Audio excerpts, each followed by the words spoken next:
This just changed everything. You need to see this.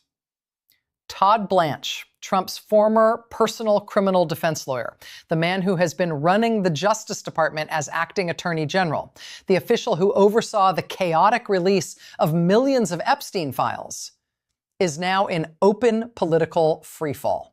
His confirmation to become permanent attorney general is collapsing under the weight of those same files. Epstein survivors are calling him out by name. Republican senators who were supposed to be locks are suddenly holding the line. And the White House is scrambling to save a nomination that was supposed to be routine. This is not normal. Read that again. The man Trump picked to lead the entire federal justice system is being publicly accused by the very people the system was supposed to protect of treating their trauma as a political problem to manage instead of a crime to investigate. The Epstein files did not just explode. They detonated inside the Trump administration, and Blanche is standing at ground zero. Something big just shifted. And if you care about whether the most powerful law enforcement agency in the country answers to survivors or to one man's political survival, you need to understand exactly what happened. Here's how fast this moved. Watch the timeline carefully. In November 2025, Congress passed the Epstein Files Transparency Act. Trump signed it. The law required the Justice Department to release the vast majority of its Epstein-related records with limited redactions to protect victims. From December 2025 into January 2026, the DOJ, with Blanche deeply involved as Deputy Attorney General and later acting AG, began dumping documents in tranches. Roughly 3.5 million pages eventually hit the public database. Almost immediately, the problem started. Victims' names, phone numbers, home addresses, email addresses, and even nude photographs with faces visible appeared in the releases. At the same time, names of powerful men connected to Epstein stayed blacked out in places. In the summer of 2025, before the full public release wave, senior Trump officials, including Blanche, gathered in the White House Situation Room.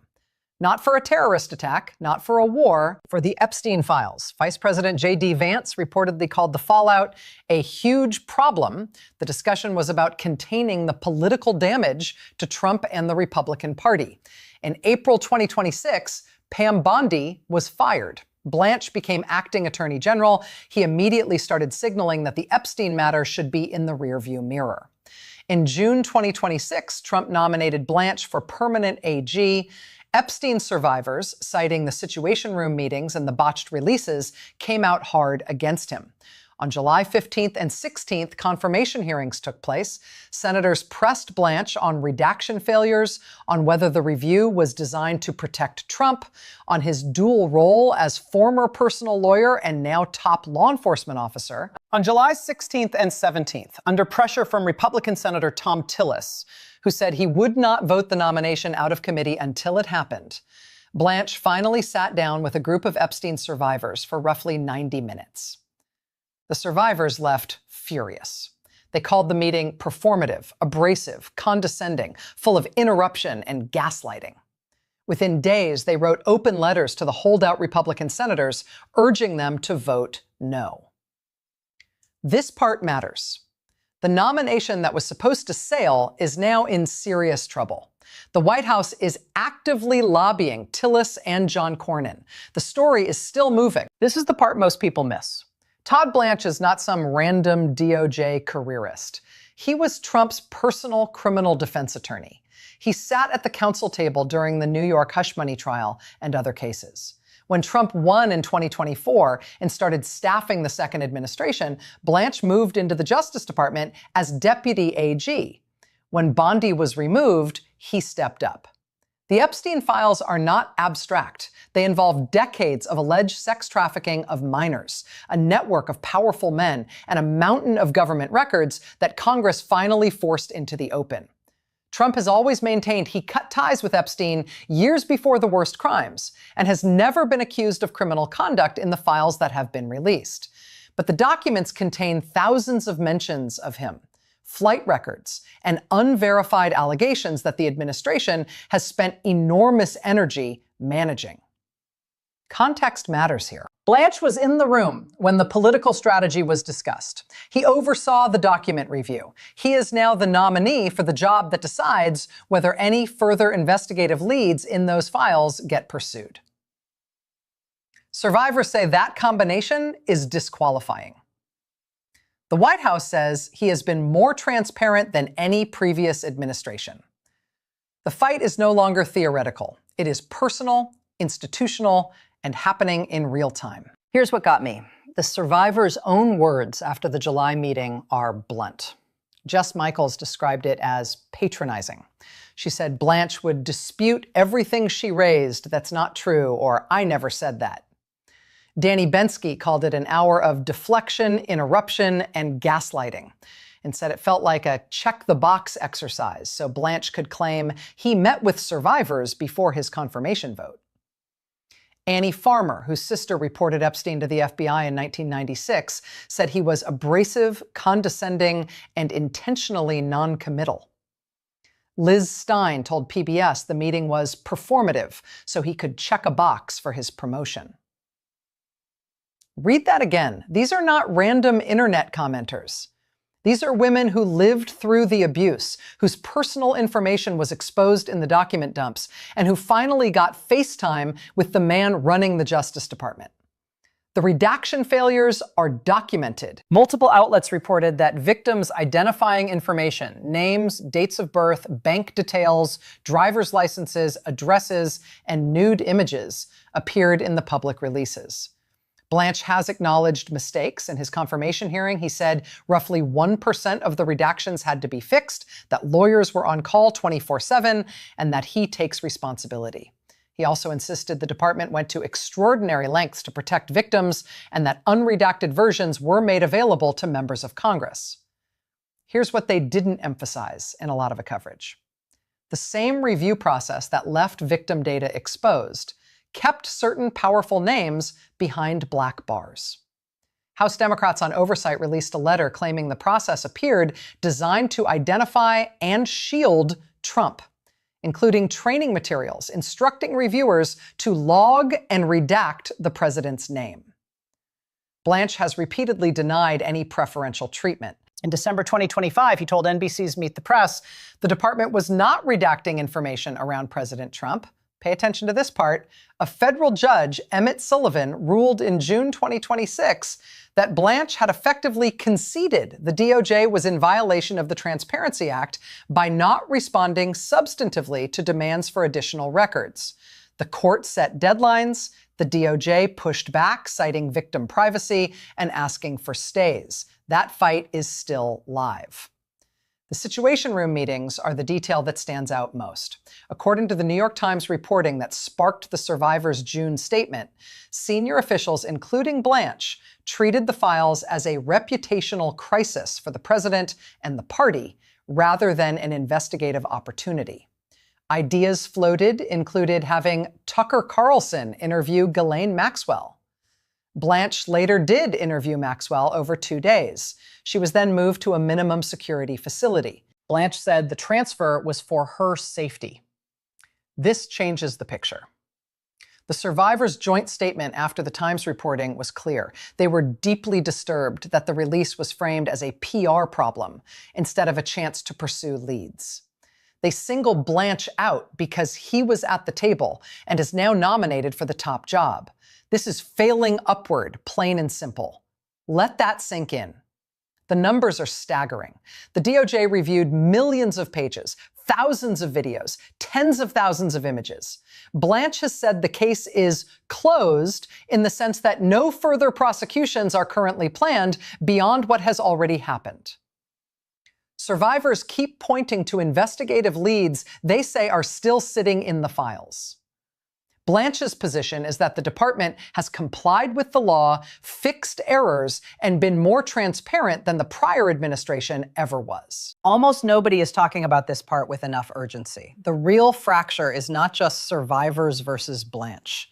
It is the collision between two competing definitions of justice. One side sees the files as a political liability that must be managed so the administration can move on. The other side sees them as unfinished business involving child sex trafficking and powerful people who may still be protected. This is the piece that changes how you see it. When the White House is lobbying Republican senators to save the nomination of the man who oversaw the release, while the same man is in court resisting further disclosures ordered by a federal judge, the institutional conflict is structural. Blanche's dual identity, Trump's former personal lawyer and the nation's top law enforcement officer, is not a side issue. It is the issue. The coverage often treats the redaction errors as bureaucratic clumsiness. Survivors treat them as evidence of priorities. Their safety was secondary. The political temperature of the documents was primary. That gap is what is driving the open rupture. To be fair, the other side has a point. Blanche and the administration argue they inherited a mess. The Biden administration released almost nothing for years. Congress forced a massive, accelerated review of millions of documents under a tight statutory deadline. Mistakes in a project of that scale were inevitable. Blanche has said the reviewers were experienced attorneys who took pains to protect victims, that errors were fixed quickly when found, and that members of Congress had access to unredacted material if they wanted to challenge any specific redaction. Here's their strongest argument. Trump signed the Transparency Act. The DOJ released millions of pages. No previous administration did anything close to that. Blanche has publicly stated the department is not protecting Trump and is not redacting information about him. He has taken personal responsibility for the redaction failures in open hearings. He has said any new material that surfaces will be reviewed.